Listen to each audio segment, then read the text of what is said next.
यकीन कामिल की मेरी तमाम बहनें भाइयों अस्सलाम वालेकुम। सब लोग अल्लाह तबारक तआला की रहमत से खैर आफ़ियत से होंगे। आज आपके साथ रूहानी इलाज भी शेयर करना चाहती हूँ और थोड़ा सा सस्ता सा घरेलू इलाज भी।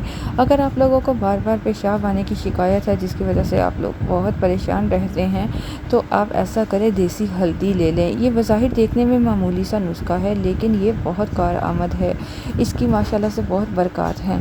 आप देसी हल्दी लें और तकरीबन 2 से 3 ग्राम सुबह शाम देसी हल्दी पानी के साथ या दूध के साथ इस्तेमाल कर सकते हैं। इसके साथ साथ अगर आप ये नहीं कर सकते तो तिल ले लें, तिलों के लड्डू बना लें।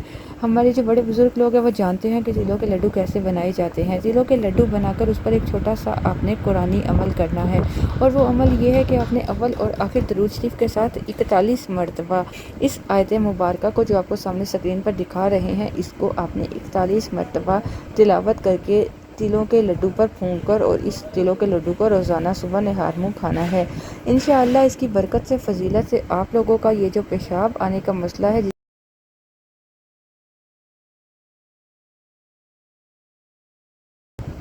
जिसकी वजह से नमाज़ पढ़ने में तंगी होती है, ये मसला अल्लाह के हुक्म से ठीक हो जाएगा।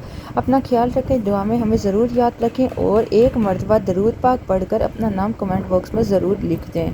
यकीन कामिल चैनल आप लोगों की रूहानी इलाज के लिए, आप लोगों की रहनुमाई के लिए बनाया गया है, ताकि आप लोग रूहानी तरीके से भी शिफा हासिल कर सकें। तो यकीन कामिल चैनल को विज़िट करें और सब्सक्राइब करके बेल आइकन को दबा लें।